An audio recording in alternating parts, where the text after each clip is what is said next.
मेरे अजीज दोस्तों, आज हम आपके सामने एक ऐसा नूरानी और रूहानी राज पेश करने जा रहे हैं जिसने न सिर्फ सदियों से लाखों दिलों को सुकून और करार अता किया है, बल्कि बेशुमार इंसानों की जिंदगियों को बदल दिया है।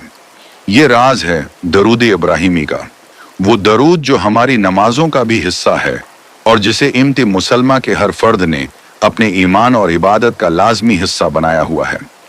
दोस्तों, दरूद इब्राहिमी कोई आम अल्फाज का मजमुआ नहीं, बल्कि ये ऐसा नूरी जरिया है जो बंदे को अल्लाह ताली और उसके महबूब के करीब ले जाता है। इस दरूद की बरकत से दिल का अंधेरा मिट जाता है, रूह को जिला मिलती है और जिंदगी में बरकत व सुकून उतर आता है। लेकिन आज हम सिर्फ उस दरूद की आम फजीलत पर गुफ्तगू नहीं करेंगे, बल्कि वो खास निक्ता बयान करेंगे जो हजरत शम्स तबरीज ने उसके बारे में फरमाया। उनके ये अक़वाल न सिर्फ मारिफत के दरवाजे खोलते हैं, बल्कि ये भी सिखाते हैं कि दरूद को किस कैफियत और किस इखलास के साथ पढ़ना चाहिए। हजरत शम्स तबरीज फरमाते हैं, दरूद इब्राहिमी वो चिराग है जो बंदे के दिल को रोशन कर देता है। जब कोई शख्स इखलास और यकीन के साथ ये दरूद पढ़ता है तो उसके दिल से गम व अंदेशों के साए दूर हो जाते हैं। ये दरूद दरअसल एक नूरी रिश्ता है, एक ऐसा राब्ता जो बंदे को अपने रब और उसके महबूब नबी से जोड़ देता है। यही वजह है कि जो बंदा कसरत से दरूद इब्राहिमी पढ़ता है वो दुनियावी गमों के बावजूद अपने दिल में सुकून और रूह में रोशनी पाता है।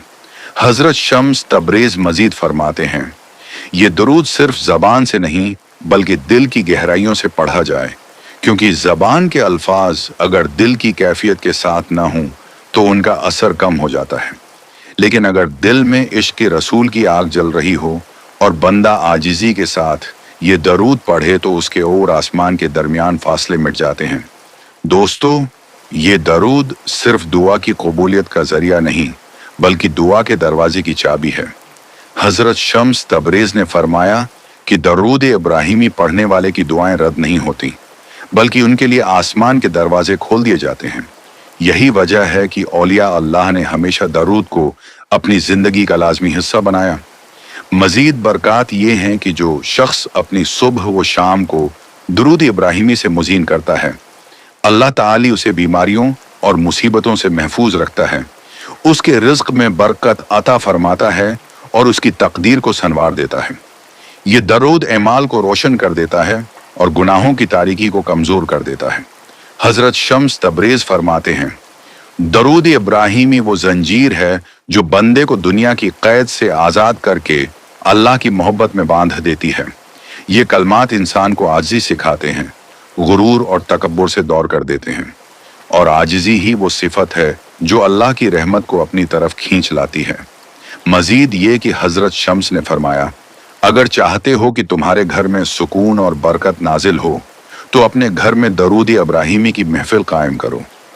जब खानदान के अफराद मिलकर उस दरूद को पढ़ते हैं तो अल्लाह ताली उस घर पर अपनी रहमतें नाजिल फरमाता है, बीमारियां दूर हो जाती हैं और रिज़्क़ में इजाफा हो जाता है। गोया कि ये दरूद घरों के लिए रहमत और नूर का साया है। दोस्तों, इस दरूद का फैज़ सिर्फ दुनिया तक महदूद नहीं बल्कि आखिरत तक फैला हुआ है। हजरत शम्स तबरेज फरमाते हैं, जो बंदा दुनिया में दरूद इब्राहिमी को अपना साथी बनाता है, क़यामत के दिन नबी करीम इसके शफिया बनेंगे। यानी ये दरूद न सिर्फ दुनियावी गमों और मुश्किलात का इलाज है बल्कि आखिरत की कामयाबी का सामान भी है। ये बंदे को अल्लाह के जिक्र से जिंदा कर देता है, दिल को इत्मीनान बख्शता है और रूह को सुकून अता करता है। मेरे अजीज दोस्तों, हजरत शम्स तबरेज का ये पैगाम दरअसल हम सब के लिए एक सबक है कि अगर चाहते हो कि जिंदगी में सुकून, बरकत और नूर उतर आए, अगर चाहते हो कि तुम्हारी दुआएं रद्द ना हों और आखिरत में नबी करीम की शफायत हासिल हो, तो दरूद इब्राहिमी को अपनी जिंदगी का लाजमी हिस्सा बना लो। ये दरूद वो दौलत है जिसकी बरकत से दिल को नूर मिलता है, घरों में सुकून आता है, जिंदगी आसान हो जाती है और आखिरत रोशन हो जाती है। लिहाजा आइए हम सब ये अहद करें कि दरूद इब्राहिमी को अपनी सुबह व शाम का मामूल बनाएं, अपने घरों में उसकी महफिलें सजाएं اور اپنی زندگی کو اس کی برکتوں سے منور کریں۔ اللہ تعالی ہم سب کو درود ابراہیمی کی حقیقی معرفت عطا فرمائے اور ہمیں دنیا و آخرت میں اس کی برکتوں سے بہرہ مند کرے۔ آمین یا رب العالمین۔ اللہ حافظ۔